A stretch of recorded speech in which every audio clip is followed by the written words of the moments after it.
개방 224 어린아이도 성령의 인도를 받는다고. 안녕하십니까. 북한 개방 방송의 오프너 선교사입니다. 북한은 중국처럼 개방하면 온 백성이 굶어 죽지 않고 살 수 있습니다. 북한이 개방이 되어야 복음이 들어갈 수 있습니다. 남북 통일은 북한이 개방이 되고 일정한 기간이 지나서 되어야 합니다. 개방이 없는 흡수 통일은 남북 모두에게 재앙이 됩니다. 오늘부터는 장요섭 선교사의 책 생명의 열쇠를 통하여 하나님을 만나는 방법에 대하여 방송을 드립니다. 세 번째로 어린아이도 성령의 인도를 받는다. 블라디보스토크에서 열차를 타고 5시간 정도 북쪽으로 가면 스파스크라는 도시가 있다. 러시아 친구 가족의 초대로 그 도시를 방문하게 되었다. 나를 초대한 친구는 사람의 힘으로는 해결할 수 없는 어려운 문제가 생겼고, 그래서 같이 예수님께 기도하기 위해 그곳에 가게 된 것이었다. 이 친구의 어려운 문제를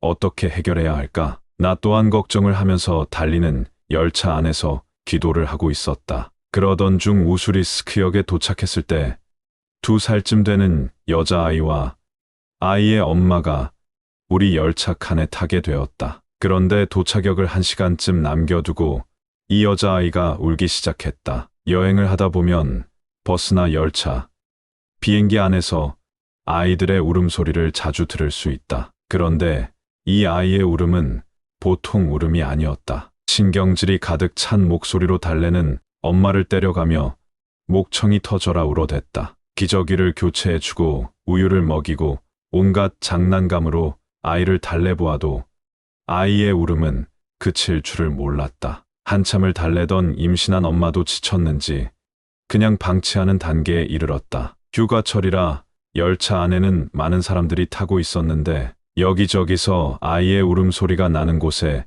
곱지 않은 시선을 보내거나 짜증 섞인 불평을 했다. 나도 서너 칸 뒤에서 우는 아이의 모습을 바라보고 있었다. 어떻게 도와줘야 할까? 한국 같으면 다가가서 안아주고 도움을 줄 수 있을 텐데 러시아에서 러시아 아이가 울어대니 공연히 잘못 도와주다. 더 울게 되면 모든 책임이 나에게 돌아올 것 같아서 쉽사리 도와줄 수가 없었다. 너무 시끄러워서 나는 휴대폰에 이어폰을 꽂고 음악을 듣기 시작했다. 그러나 아이의 울음소리가 음악 소리를 뚫고 귓속으로 파고들었다. 20여 분 이상 쉼 없이 울어대는 아이를 위해서 내가 무엇을 할 수 있겠는가? 예수님께 기도하는 것밖에 다른 길이 없겠다는 생각이 들었다. 음악을 끄고 눈을 감고 예수님, 우는 아이를 달래주세요 하고 간절히 기도를 했다. 그러나 아이의 울음은 계속 이어졌다. 기도를 마친 후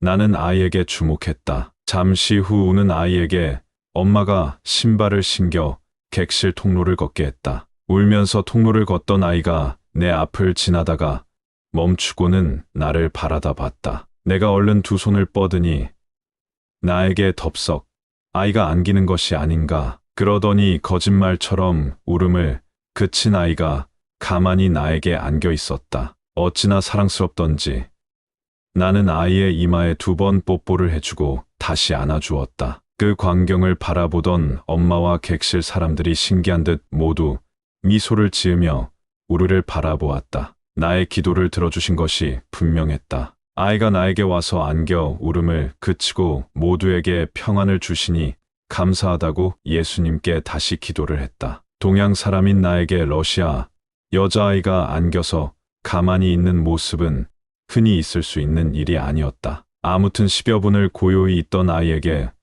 엄마가 다시 와서 자기에게 오라고 손을 내밀자 아이가 엄마 손을 때리며 싫다고 한다. 그러자 엄마 얼굴이 붉어지면서 나에게 고맙다는 말을 남기고 자기 자리로 돌아갔다. 아이와 나는 나의 휴대폰에 있는 사진을 함께 보기도 하고 같이 사진을 찍기도 했다. 한참 후에 평안을 찾은 아이는 다시 엄마 품으로 돌아갔다. 나는 이 일로 참 많은 것을 깨닫게 되었다. 무슨 어려움이든 간절히 예수님께 기도하면 언제나 들어주신다는 것을. 아이가 나에게 온 것도 우연이 아니었고 나에게 기꺼이 안긴 것도 우연이 아니었다. 나는 그렇게 믿는다. 내가 나의 힘으로만 사랑의 손을 내밀었다면 아마 힘이 없었을 것이다. 그러나 주님의 힘이 더해졌기에 그만큼 끌어당김의 힘이 작용할 수 있었을 것이다. 나는 그렇게 믿는다. 열차 여행을 하는 동안 내내 나는